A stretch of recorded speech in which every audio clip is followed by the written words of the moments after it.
Dipersembahkan oleh Assalamualaikum warahmatullahi wabarakatuh. Alhamdulillah wassalatu wassalamu ala rasulillah. La haula wa la quwata illa billah, amma ba'd.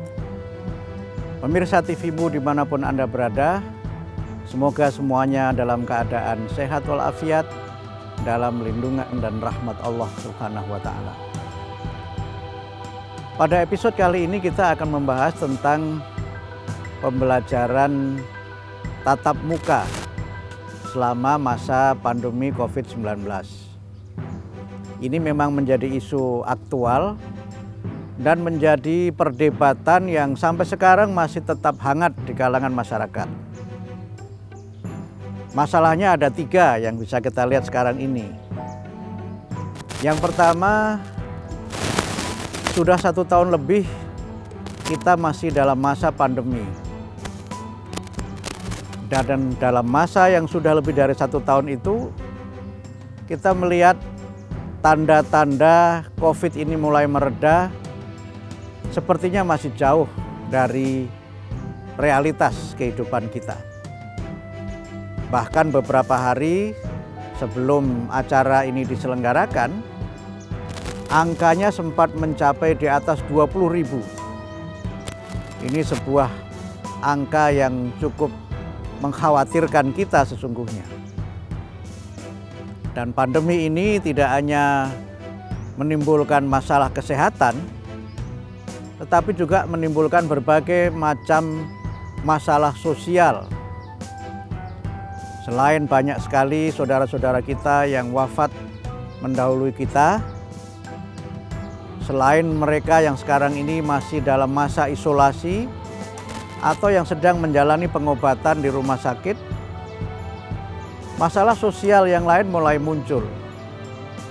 Beberapa waktu yang lalu, saya mendapatkan WA dari salah seorang pimpinan daerah Muhammadiyah di Jawa Tengah, pimpinan daerah Muhammadiyah Kabupaten Semarang lebih tepatnya, menyampaikan bahwa karena banyaknya ibu-ibu yang menderita COVID-19, maka mulai muncul masalah kekurangan ASI, kekurangan air susu ibu.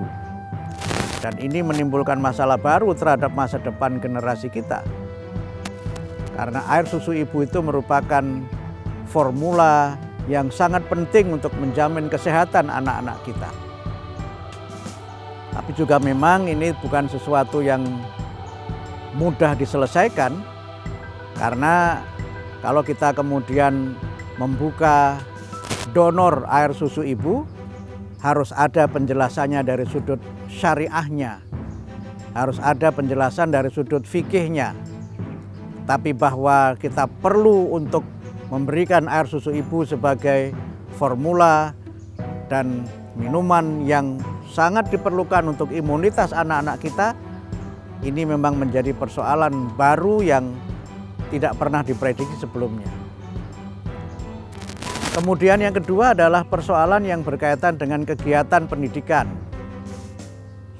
Sudah 1 tahun anak-anak kita belajar dari rumah. Mereka belajar secara daring.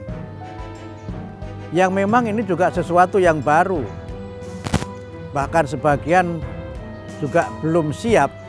Bahkan setelah berjalan 1 tahun sekalipun juga sepertinya belum bisa beradaptasi dengan keadaan itu. Ada 3 persoalan yang kita hadapi terkait dengan pembelajaran di rumah ini. Yang pertama yang berkaitan dengan pembelajaran daring. Pembelajaran di mana kita menyelenggarakan kegiatan belajar mengajar secara online. Masalahnya adalah yang pertama terkait dengan ketersediaan gadget. Tidak semua keluarga memiliki laptop, memiliki personal komputer, dan juga memiliki HP yang cukup. Sehingga kadang terjadi masalah ketersediaan gadget. Padahal ini perangkat yang pertama yang sangat diperlukan. Yang kedua persoalan internet. Gadgetnya ada tapi sinyalnya tidak ada. Beberapa waktu yang lalu ada sebuah posting yang masuk ke saya, mahasiswa Muhammadiyah Magelang itu sampai untuk belajar dia ke bukit. Dan kemudian dia kuliah di pinggir jalan di bukit itu karena itu yang sinyalnya bagus. Saya langsung sampaikan kepada rektor dan alhamdulillah rektor langsung mengambil langkah cepat sehingga masalah ini bisa diatasi. Jadi masalah internet. Kemudian yang ketiga masalah budget. Ya sarananya ada tapi uangnya tidak ada. Karena semuanya perlu kuota kan. Semuanya perlu kuota. Pemerintah memang memberikan bantuan sebagian untuk bagaimana agar persoalan data ini bisa dipenuhi. Tetapi itu tentu saja tidak mencukupi. Dan ini memang menjadi persoalan pertama dalam pembelajaran daring itu. Yang kedua, pembelajaran daring itu menimbulkan masalah psikologis yaitu kebosanan, boring. Jadi biasa belajar bersama dengan teman-teman sekelas, bisa bercanda, bermain-main bersama, sekarang semuanya harus fokus di depan internet. Dan itu menimbulkan kebosanan tersendiri. Dan memang di beberapa tempat juga malah menimbulkan depresi. Anak-anak mengalami tekanan psikologis karena guru hanya menyampaikan tugas-tugas saja dan kemudian anak-anak itu hanya diberikan bahan bacaan, kemudian pertanyaan dan mereka sama sekali tidak mendapatkan penjelasan karena tidak ada interaksi yang bersifat edukatif dan interaksi yang bersifat langsung sehingga kemudian anak-anak itu bisa bertanya ketika tidak mengerti atau minta klarifikasi dan berbagai hal lain. Jadi memang pembelajaran belum berlangsung secara dialogis dan belum interaktif, masih cenderung one way. Nah, persoalan depresi atau kebosanan atau tekanan ini tidak hanya dialami oleh anak-anak, ini juga dialami oleh orang tua. Nah, orang tua juga mulai mengalami kesulitan karena mereka tidak mungkin bisa mendampingi anak-anak itu secara penuh waktu. Karena mereka juga harus bekerja, mereka juga harus mencari nafkah. Tapi selain persoalan waktu di mana mereka harus bekerja, juga ada persoalan yang berkaitan dengan knowledge ya, atau kemampuan orang tua untuk mendampingi anak-anak. Tidak semua orang tua mengerti mengenai pelajaran yang sekarang sedang dikaji oleh anak-anaknya. Karena banyak orang tua yang mungkin berpendidikan hanya sampai jenjang pendidikan dasar atau mungkin SLTA, bahkan mungkin kuliah sekalipun. Saya secara pribadi misalnya, walaupun alhamdulillah beruntung kuliah sampai menempuh studi S3, tapi saya tidak selalu bisa mendampingi anak-anak saya belajar karena banyak hal baru yang memang saya tentu saja harus belajar lagi untuk bisa mendampingi putra-putri kita belajar itu. Ini persoalan depresi ini juga tidak sederhana. Permasalahan yang berikutnya adalah ketergantungan pada gadget. Ini sudah termasuk dalam kategori gangguan kejiwaan. Karena anak-anak itu ternyata tidak memanfaatkan sepenuhnya gadget itu untuk kepentingan belajar. Banyak yang justru malah menggunakannya untuk bermain game. Dan sekarang ternyata ketika anak-anak itu ngerumpi, kumpul bersama itu bukannya mereka belajar bersama, tapi main game bersama, game online. Dan itu memang menjadi masalah tersendiri, sementara tidak bisa kita kontrol. Ketika mereka menggunakan gadget itu, apakah dia belajar ataukah dia bermain, tidak bisa kita kontrol. Dan ini juga terjadi ketika mereka juga kelihatannya mereka belajar, tapi sesungguhnya dia chatting di situ. Dia WA dan berbagai kegiatan yang tidak berkaitan dengan belajar. Nah, ini kemudian bisa menimbulkan masalah yang ketiga adalah masalah learning loss. Masalah learning loss. Learning loss itu berkaitan dengan ketercapaian tujuan belajar dan bagaimana belajar itu dapat menjadi bagian yang sesuai dengan apa yang direncanakan. Memang sudah ada edaran dari Menteri Pendidikan dan Kebudayaan, sekarang Menteri Pendidikan, Kebudayaan, Riset dan Teknologi, bahwa ketuntasan minimal itu bisa dikurangi. Kemudian materinya juga tidak harus penuh diajarkan, bahkan kegiatan-kegiatan di rumah itu juga bisa menjadi bagian dari proses pembelajaran.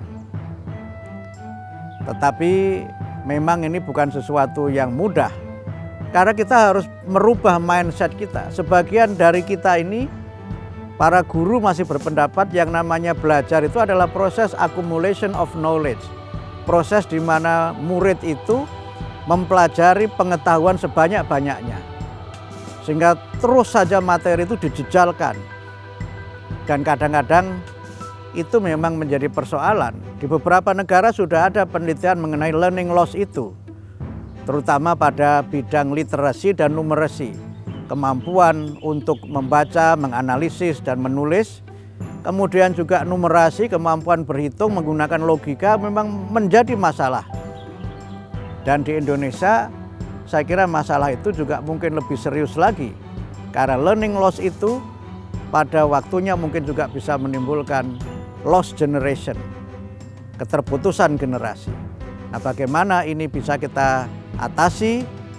Segmen yang berikutnya akan kita bahas bersama-sama. Pemirsa TV-mu, bagaimana agar masalah learning loss dan lost generation itu tidak terjadi? Ada 5 langkah yang saya tawarkan. Mudah-mudahan bisa kita bahas dalam waktu singkat. Yang pertama, kita harus merubah mindset kita. Merubah pola pikir kita. Merubah mindset itu berkaitan dengan 2 hal. Yang pertama, kita merubah pemahaman kita mengenai pendidikan. Pendidikan itu tidak sekedar proses di mana kita mentransfer pengetahuan, tetapi pendidikan itu adalah proses di mana kita mentransfer pengetahuan, mentransfer nilai, dan mentransfer keterampilan. Ini yang pertama. Nah, yang kedua adalah pemahaman kita tentang kurikulum. Selama ini kita memahami kurikulum itu sebagai seperangkat pengetahuan yang kita berikan kepada peserta didik. Padahal kalau kita lihat dalam pengertian yang luas, kurikulum itu tidak sekedar berkaitan dengan konten atau materi, tapi kurikulum itu berkaitan dengan value atau nilai dan pengalaman yang bisa kita berikan kepada murid-murid kita ini agar mereka bisa belajar dengan sebaik-baiknya. Karena itu maka mindset kita mengenai pendidikan, mindset kita mengenai kurikulum ini memang harus kita rubah. Bahwa pendidikan itu, kurikulum itu tidak sekedar seperangkat pengetahuan, tetapi juga selain pengetahuan adalah nilai-nilai, pengalaman, dan keterampilan yang kita transfer kepada murid-murid kita. Ini yang pertama. Yang kedua adalah pemahaman kita mengenai pembelajaran jarak jauh. Selama ini sebagian besar kita memahami pembelajaran jarak jauh itu adalah pembelajaran daring. Padahal tidak selalu seperti itu. Pembelajaran jarak jauh itu adalah pembelajaran di mana guru dan murid belajar tidak pada ruang dan waktu yang sama. Itu yang kemudian bisa kita jelaskan perbedaannya dengan pembelajaran tatap muka.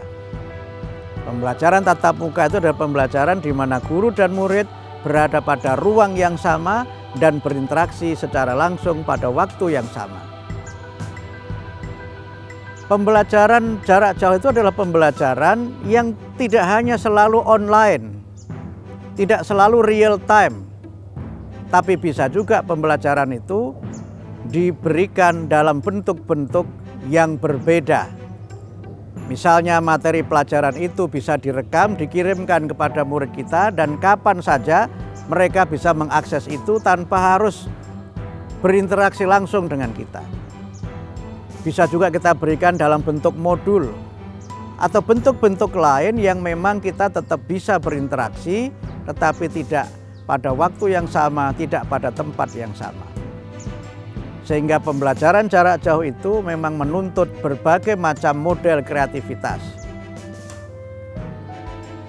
Program ini menurut saya perlu untuk kita terus kembangkan, karena kalau selalu daring maka memang itu akan wasting time. Dan itu akan menjadi kesulitan tersendiri, terutama bagi murid-murid yang dia tidak punya gadget.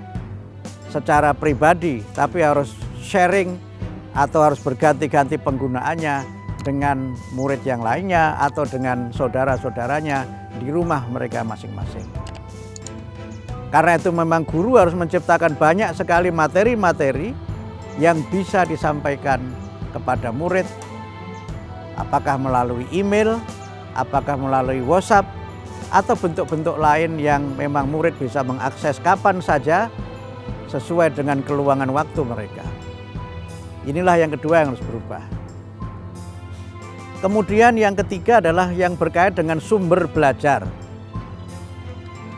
Jadi yang dimaksud dengan sumber belajar itu tidak selalu buku, tetapi bisa berasal dari pengalaman kehidupan sehari-hari murid, bisa juga dari apa yang mereka saksikan di lingkungan masyarakat di mana mereka berada. Dan karena itu maka problem-problem itu dapat kita atasi kalau kemudian murid kita berikan kesempatan untuk punya aktivitas yang terpimpin atau guided activities. Nah, kemudian yang keempat adalah bagaimana kita melibatkan orang tua. Melibatkan orang tua, apakah itu ayah, ibu, atau kakak, atau anggota keluarga yang lain, atau memanfaatkan sarana-sarana belajar yang ada di masyarakat. Selama ini memang ini menjadi masalah tersendiri karena banyak orang tua yang tadi saya sampaikan dia mungkin tidak mampu, tapi juga yang menjadi masalah adalah dia tidak hirau. Dia tidak peduli dengan permasalahan yang dihadapi oleh anaknya, bahkan kemudian hanya menuntut saja. Dan karena itu maka proses komunikasi yang lebih baik antara guru atau pihak sekolah dengan orang tua ini menjadi bagian penting untuk memastikan bahwa kegiatan-kegiatan anak-anak selama di rumah itu tetap merupakan bagian dari kegiatan belajar. Bagaimana orang tua diminta untuk membuat laporan kegiatan ibadah anak-anak selama di rumah, melaksanakan sholat, membaca Al-Quran, dan berbagai macam aktivitas yang ada di rumah, atau merancang kegiatan bersama-sama. Ini juga menjadi bagian dari bagaimana kita mengatasi persoalan-persoalan itu. Nah, kemudian yang terakhir, yang kelima adalah bagaimana kita ini saling bekerja sama antara satu dengan yang lain. Perlu komunikasi antar orang tua, karena selama ini sepertinya belum terjadi komunikasi antar orang tua itu. Sharing pengalaman, berbagi ilmu, itu juga merupakan bagian penting agar kegiatan-kegiatan belajar itu tetap terlaksana dengan sebaik-baiknya. Ini memang tidak mudah, tetapi insya Allah menjadi bagian dari bagaimana kita bisa mengatasi berbagai persoalan yang terjadi sekarang ini terkait dengan belajar pada masa pandemi. Anak-anak seharusnya tidak dipaksa untuk kembali belajar di sekolah kalau situasi belum memungkinkan. Kalau situasi ini masih membahayakan, sebaiknya pembelajaran di rumah ini dilanjutkan. Tetapi tentu saja dengan berbagai penyempurnaan. Memaksakan anak-anak untuk kembali belajar di sekolah dan kemudian mempertaruhkan keselamatan mereka, saya kira itu bukan merupakan kebijakan yang mendukung dan bermanfaat untuk meningkatkan kualitas pendidikan kita. Sekarang ini kita melihat klaster-klaster itu bisa terjadi klaster kantor, klaster rumah, dan kita khawatir kalau sekolah itu dibuka bisa menimbulkan klaster sekolah. Sehingga karena itu yang perlu kita pikirkan di masa depan bagaimana kita memperbaiki pembelajaran daring ini sebagai alternatif pembelajaran di masa yang akan datang. Anak-anak juga perlu kita bangun kesadarannya bahwa COVID ini belum berakhir, COVID ini masih menjadi masalah yang serius, dan mereka walaupun secara fisik mungkin memiliki ketahanan tubuh yang lebih baik, tapi sekarang kita melihat banyak sekali anak-anak yang juga sudah terpapar oleh COVID-19, dan karena itu maka mereka perlu kita berikan pemahaman, tapi juga kita perlu memberikan kepada mereka bimbingan bagaimana bisa belajar dengan sebaik-baiknya, tetap bisa belajar dengan ceria, dan kemudian tetap bisa menjadi bagian dari generasi kita yang unggul. Mudah-mudahan masalah ini sekali lagi bisa kita atasi, dan masalah ini bisa menjadi bagian dari agenda kita bersama, bahwa model pembelajaran jarak jauh ini memang akan menjadi pilihan model pembelajaran masa depan. Tapi bagaimana melaksanakannya? Disinilah kreativitas kita, inovasi menjadi sangat diperlukan. Bagaimana inovasi itu? Bagaimana kreativitas itu? Antum a'lamu bi umuri dunyakum. Nasrun minallah wa fathun qarib wa basyiril mu'minin. Wassalamualaikum warahmatullahi wabarakatuh.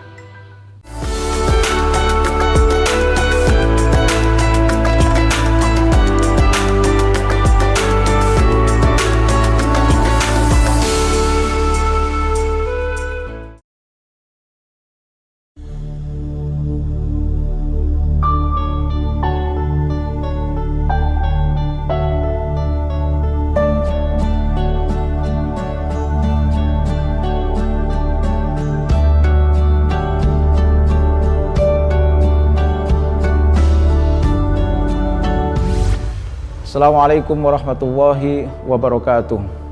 Saya Ma'mun Murad Al-Barbasi, Rektor Universitas Muhammadiyah Jakarta. Universitas Muhammadiyah Jakarta adalah universitas tertua di lingkungan perguruan tinggi Muhammadiyah dan Aisyah. Tentu tak cukup kita berbangga sebagai universitas tertua. Saatnya kita harus bangga dengan prestasi-prestasi yang kita gapai. Tidak mudah memang, namun dengan kerja cerdas, kerja keras, kerja profesional, dan kerja ikhlas, insya Allah kita mampu menggapainya, menggapai kebanggaan dengan prestasi. Terima kasih. Assalamualaikum warahmatullahi wabarakatuh. Universitas Muhammadiyah Jakarta hadir sebagai perguruan tinggi swasta yang konsisten, mencetak generasi unggul di masa depan.